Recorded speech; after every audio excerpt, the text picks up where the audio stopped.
Chapter 24. William Schemes. Drickkill, at least I believe that to be his name, turns around to me and says, "The Smooth is just coming in for docking, oh ruler who should be ruler of everythingness, but at this present time is not." I am by this time back on the bridge of our ship. I look around it. There are people hustling everywhere, every wall banked by hundreds of huge monitors.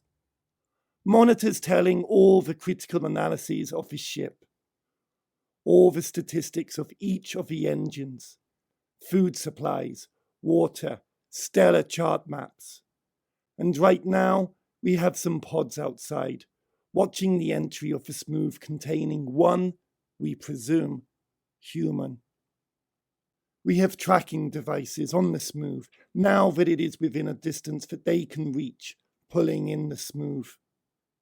The tracking devices, originally created for any struggling passenger vessels between our huge ships, have turned their uses towards bringing in this thing. Then we can capture and hopefully monitor this human, press it for its battle plans down there on Earth, where, right now, a huge-scale attack has been launched. Every major city that ever has been or presently is, they are all under attack right now. Smooths will fly in, attacking those buildings of importance, crushing them from their bases, toppling them, attacking from above to destroy that which is below. The military transporters will then unleash the next phase, which will be huge ground assault vehicles that will roam, destroying all civilians, obliterating them. This stage will be accompanied by a large army of ground troops who will be able to enter the houses of residents nearby and kill and maim in that way. It is our plan. Who started this one? We gave them an ultimatum. They responded in violence. We need you. But it seems that the only way forward is to get rid of any threat. We attack only the cities, at least in this phase. That will only be a relatively small decrease in population size. If we have to, we can still use our ships as residential ships in order to live whilst we rebuild, if that is the necessary measure. It is unfortunate for us that such important buildings and business and political centres are located in such high levels of population. Or maybe it should be fortunate. I don't know. It is one side of human culture that I still hope to observe. However, these businesses and political centres will ultimately be ground to a halt. I glare at the Drickkill. Yet, Drickkill adds quickly, unfortunately. Yes, well, thank you, say I, hating this need to impress superiors in order to aid their own selfish desires for control of power. They can have it. No, sire, thank you. Indeed. I turn now to Skirnage. Skirnage, once it is docked, make sure that a security team is there. I am curious to find out who this human is. I wonder what he will look like. There must be individualities in his build, his facial makeup. You see diagrams of humans, but they are basic line drawings. You believe them all to be the same.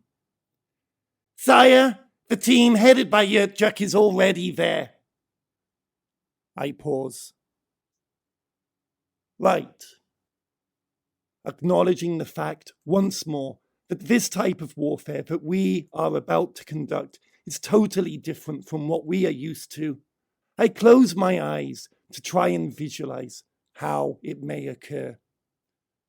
I want to try and be ready for this. After all, I will be in the driving seat, pretty much. I guess this is a way of psyching myself up. A nervousness hits my stomach whenever I come anywhere near this line of thought. But we are here now, and there is no going back. This is just my way of preparing myself, trying to anticipate the worst, so that I can deal with it when it comes.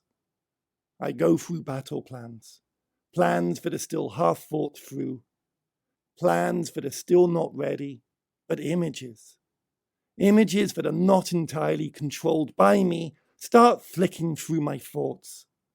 I start seeing things happen which I can't stop, can't get away from. An army commander, leading in his team, forcing an entry, scrambling through the doorway, faced by a flight of stairs, someone standing there, aghast, shot straight away in the forehead, the arm, the leg, the center of the body, crumpling up, head hitting and bouncing off the banister, falling first sideways, then sliding down the stairways. The pitiful body doesn't even manage to reach the bottom of the stairs, though soon the pools of blood will slink their way down the remaining stairs until at least that part of the once human reaches the bottom. Though this is too far into the future, the squad of 5 are all in the house. They split. 2 journey upstairs. There are 3 rooms upstairs. There are 2 empty bedrooms and 1 empty bathroom. There is an entrance to an attic, but 1 small explosive will sort that out. Later. Downstairs, the other 3 have made their way along the empty corridor. Though they do not need to travel, as coming out of the first room that joins onto this mini corridor is a human woman. Seeing this atrocity of a nightmare facing her, she tries to push her children back into the room. Her head disintegrating into splintered bone, flying to the edges of the room, leaving a tail of red sparkles. A leg is shot off, and the body just collapses as if pushed down. The children hide. It starts to snow outside. A white Christmas. Santa had come and brought many gifts, but instead of Santa now are 2 colours, red and white, the 2 colours merging as the snow falls on the pools of blood that are everywhere outside. The squad, once 3, now rejoined by its other 2 members, are 5 again, and split once more. The other rooms are searched while 2 go into the drawing room. Behind a sofa, the first child is dispatched off quickly and easily, while the second, having pulled the table over to hide behind and to be used as a shield, has a gun pointed at its head. Spectacularly, the gun fails to fire. This does not matter, as a knife is pulled. Both eyes are pierced, as if by not seeing the violence and damage, there will be no pain felt. The knife is stabbed into the throat at the side, behind the windpipe, ripped out, slicing the skin, partly forcing the windpipe out of its home. The blood gushes onto the remaining skin. Thrashing and kicking, the child manages to topple the table, crashing it down onto its body. What could be going through this child's mind right now? Confusion? Pain? But nothing to match the feelings of emptiness right now. Perhaps questions such as what? Why? Who? Why can no one save me? Why did I not save anyone else? Perhaps it feels let down right now. Perhaps it is happy. It can see the grip loosening. The pressure is soon to be released, and everything can go away. But what would a child really need to feel that it is running away from? Maybe it looks at the aliens and wonders what they are, perhaps feeling that the pain is distorting perception and that they do not look like they do. Perhaps the pain is too much, that not all of it can be felt. Perhaps there are no thoughts floating through the child's mind. Perhaps there is just an animal-like instinct to try to hang on, to not die, to want the pain to go away. Is the child frightened right now? Is it calm? Maybe it feels saddened by something so shallow, like it did not get a chance to play with the new toys that it got today. Maybe it thinks that the Germans have invaded. Maybe it still hopes that Mummy and Daddy can come and save it. Maybe it doesn't realize that it's about to die. It does not understand what death is. It thinks that it will still pull through, that the pain, whilst intense, is only temporary. Maybe soon it will go away. Maybe everything is in extreme slow motion, every single detail to be picked out and agonizingly scrutinized. Wonder what this child thinks as it dies. Maybe all this flows through the child's mind. Maybe nothing does. It does not matter though, because thoughts and willpower can never do anything much. Unlike an adult, the child cannot cope with this for too long. Eventually it stumbles to a halt. The rest of the rooms are stated to be empty. There is no more threat in this house. A small departure gift burns out the interior of the house. Elsewhere along the street, houses are blackened or burning. Very few are left unscathed. These are the houses that have not been seen to yet. And they will, though they are likely to be empty of people now, as their corpses litter the gardens and the streets in their attempt to flee. A Merry Christmas to you all. No, that cannot be how it happens. But why? Why would it happen? That is not why they would be sent down. They would be sent down for what? They must show force, but not like that. I pull Skirnage over, but I have no idea how to form the question I wish to ask him. He looks at me, waiting for me to say something. Eventually, I ask, is it right that innocent people will get hurt in all this? It does not quite convey my feelings right now. They are more complex, concerning issues around, I don't know, stopping all this, carrying on regardless, toning it down, going full steam ahead, ensuring victory, hoping that victory will come at little cost to the humans. Wondering who would actually be guilty, and of what. We will be fine, sire. No, not us, the humans. Sire, it is the price of warfare. The humans have a choice. They can stop it. They had the chance to stop this, yet they chose not to. Let them see what happens, then they will stop. This is warfare. They know all about warfare. Let them be big-headed enough to believe that they can stop this. Let them learn that we are not going to go away. What other choice do we have? We are the victims here. We are homeless. The response we had to our warnings, our needs for help, sire, was to go into warfare. We are the victims here, sire. Skirnage has not answered my question. The price of warfare? Is that good or bad, though? I look at his retreating figure. I feel alone. Am I the only person here who is beginning to wonder, could there be another answer? If there is, what is it? Do we need to go into warfare? We are the victims. They did not respond to our calls for help. But slowly this dawns on me.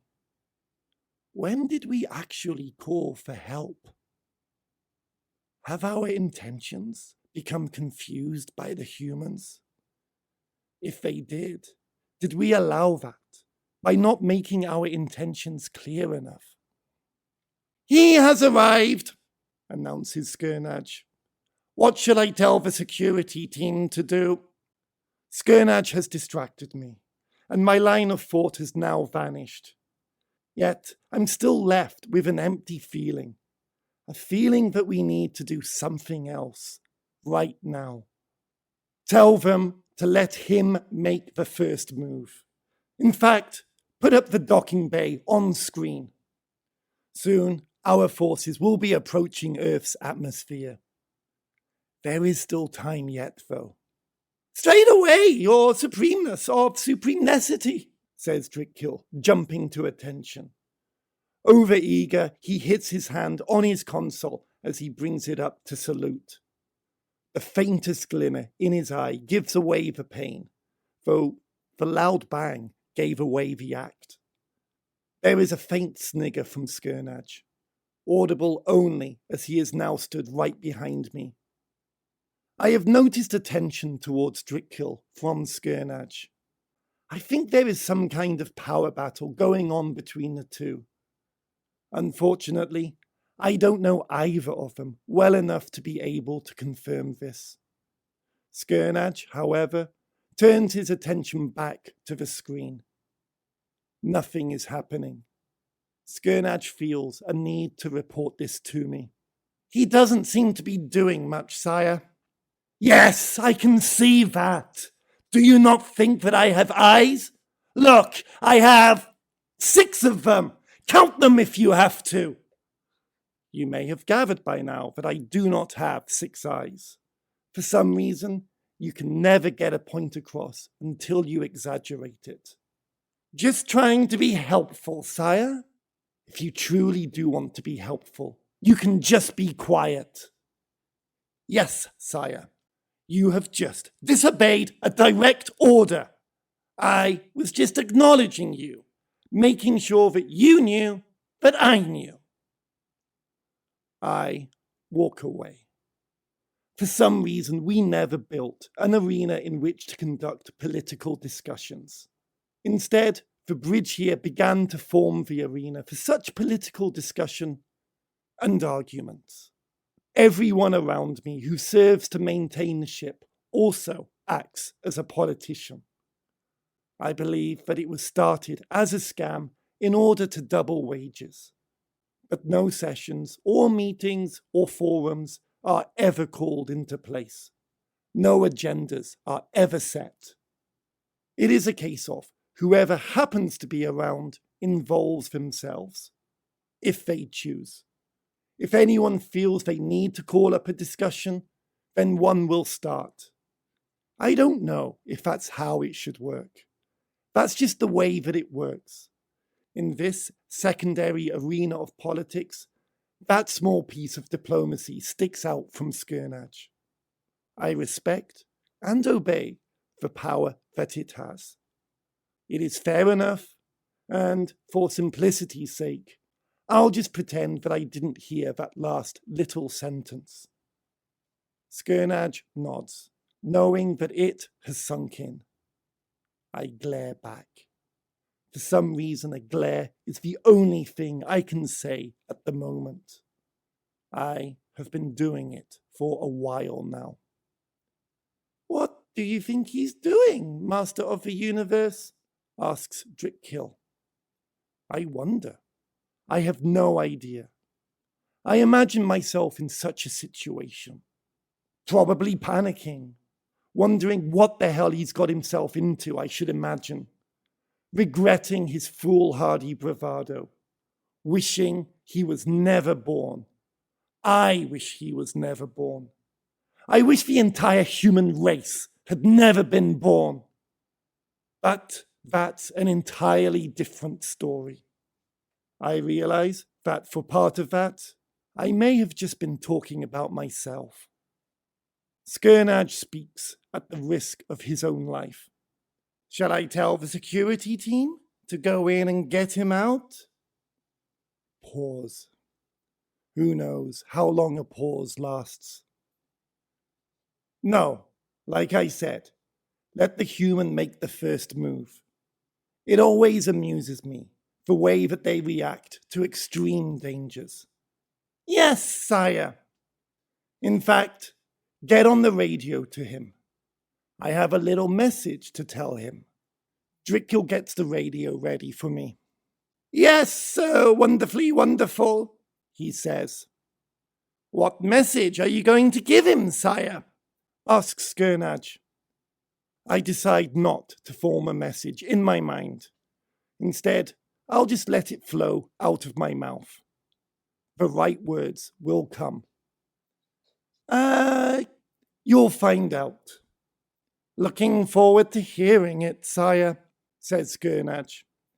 Here we are, your majesty, the microphone for you, says Drickyl whilst passing it over to me. I look at it, mumbling, thank you, whilst temporarily forgetting myself. A sense of fluttering has begun in the depths of my stomach. Not only was I the first Trascon on Earth, but this is to be my first encounter with a human that does not involve a dogfight. This time, it is to be civilized. I almost feel like welcoming him in. Ready then. Testing, 1, 2, 3. I pause once more. I clear my throat. I feel the need to tell the human what it is to expect. To welcome and yet to threaten. To describe his surroundings and yet to scare him. To find out who he is, why he is here, to know everything about him. To know why he is now making his mark in our lives. I speak into the microphone. Who are you? Is the pathetic sentence that stumbles out of me. Freak! I wish I had let someone else do it now. But it was a chance I wanted to have. I resent myself for fucking it up, making myself look stupid. True, I will be faceless to him on the other end of the microphone, but I won't be faceless to myself. And I look round and have to make excuses, say, I fucked up, repeat it, make sure that they know. The others who heard pretend to make the best of a bad situation. They look in awe. Freak of fucking nature! I am intensely embarrassed by myself. Some small part of my brain has just been insulting me. But I've said what I said. Who are you? This is treating the human as a being, as someone else, not as some kind of faceless monster. Something to be needlessly destroyed, even though he is the enemy, I guess. That was brilliant, sire. Yes, I'm really sure that put the willies into their pathetic human. Lord, amazing of something. Drickyl has run out of ideas. Skirnage tries to conceal a laugh, but it doesn't matter. You see, this is the bad side of people, pouring niceties on you. It makes the shit side of you feel worse. I look at them, expecting to say something like, well, we all make mistakes, wanting them to say, that was shit. And instead, they exaggerate the situation. By seeing my embarrassment, they try to mask it. Well, I know what they are doing. Instead of masking, they are revealing for everyone to see. I mumble, Yes, I'm sure it did. Before walking over to one of the monitors. Freak. Oh, sire, I'm not sure. I know it did. Sire, wonderfully wonderful, and has absolutely nothing to be afraid of, as everyone else is so scared of him. This time it's Skirnage, really putting the boot into the bucket. Yes, well, anyway. How long until our ships arrive in the Earth's atmosphere? About 25 minutes, oh jolly bringer of ultimate doom. Marvelous. This is an arena for politics. In light of my politicians, I begin to wonder, should I start going this alone? After all, who is in charge here?